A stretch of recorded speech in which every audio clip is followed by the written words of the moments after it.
अक्सर ऐसा होता है कि हर स्टूडेंट अपनी एग्ज़ाम नज़दीक आते ही सब कुछ अच्छे से याद कर लेते हैं, सब कुछ पढ़ लेते हैं, लेकिन जैसे ही एग्ज़ाम देने की बारी आती है तो वे एग्ज़ाम सेंटर पहुंचते ही एंड टाइम पर आधा भूल जाते हैं। फिर लाख कोशिश करने के बावजूद भी कुछ याद नहीं आता है और ऐसे में उनके द्वारा किया गया सारा मेहनत बेकार हो जाता है।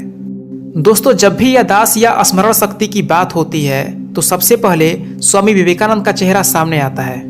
उनकी याददाश्त इतनी मजबूत थी कि अगर वे किसी भी पेज को एक बार ठीक से पढ़ लेते थे तो उस पेज पर लिखे हर एक शब्द उनके दिमाग में छप जाते थे।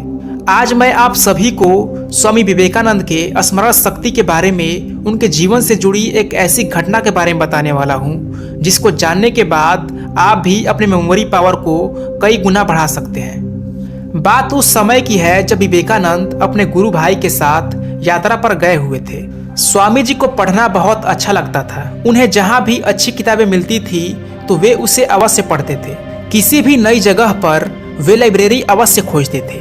एक शहर में उन्हें एक पुस्तकालय में कई ऐसी किताबें दिखाई दी जिन्हें वे पढ़ना चाहते थे। किताबें पढ़ने के लिए स्वामी जी और उनके गुरु भाई कुछ दिनों तक उसी शहर में ठहर गए।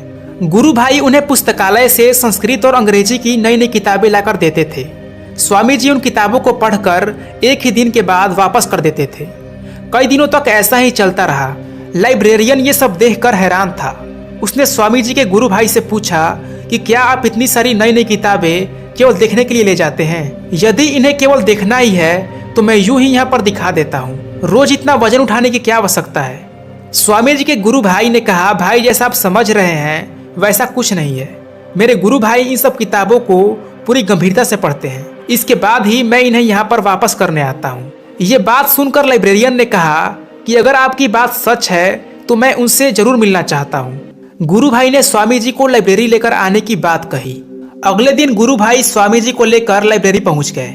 स्वामी जी ने लाइब्रेरियन से कहा कि महाशय, आप हैरान ना हो, मैंने न केवल इन किताबों को पढ़ा है बल्कि मुझे पढ़ा हुआ सब याद भी है। इतना कहते हुए स्वामी जी ने कुछ किताबें वापस की और उन किताबों के कुछ अंश पेज नंबर के साथ लाइब्रेरियन को सुना दिए। लाइब्रेरियन ये सब सुनकर चकित रह गया और उसने स्वामी जी से इतनी अच्छी याददाश्त का रहस्य पूछा। तो स्वामी जी ने कहा कि अगर पूरी एकाग्रता के साथ कंसंट्रेट होकर कुछ पढ़ा जाए तो पढ़ा हुआ लंबे समय तक याद रहता है, लेकिन इसके लिए एक और बात आवश्यक है कि हमारे मन की धारण करने की शक्ति अधिक से अधिक होनी चाहिए और ये शक्ति ध्यान और अभ्यास से आती है। दोस्तों, जिस तरह से लगातार एक लेंस से सनलाइट को पास कराया जाए तो वह कागज को जला सकता है, ठीक उसी प्रकार यदि कोई व्यक्ति अपने दिमाग को किसी एक चीज पर फोकस करे, किसी एक चीज पर कंसंट्रेट करे तो वो उस चीज को लंबे समय तक याद रख सकता है। हमारे दिमाग में असाधारण और असीमित शक्तियां छुपी हुई है, परंतु हम जैसे लोगों का दिमाग अनेकों चीजों में बटा होता है। अगर हम अपने दिमाग को इतने कामों में लगाने के बजाय किसी एक काम पर लगाए तो हम अपने मेमोरी पावर को हजारों गुना बढ़ा सकते हैं।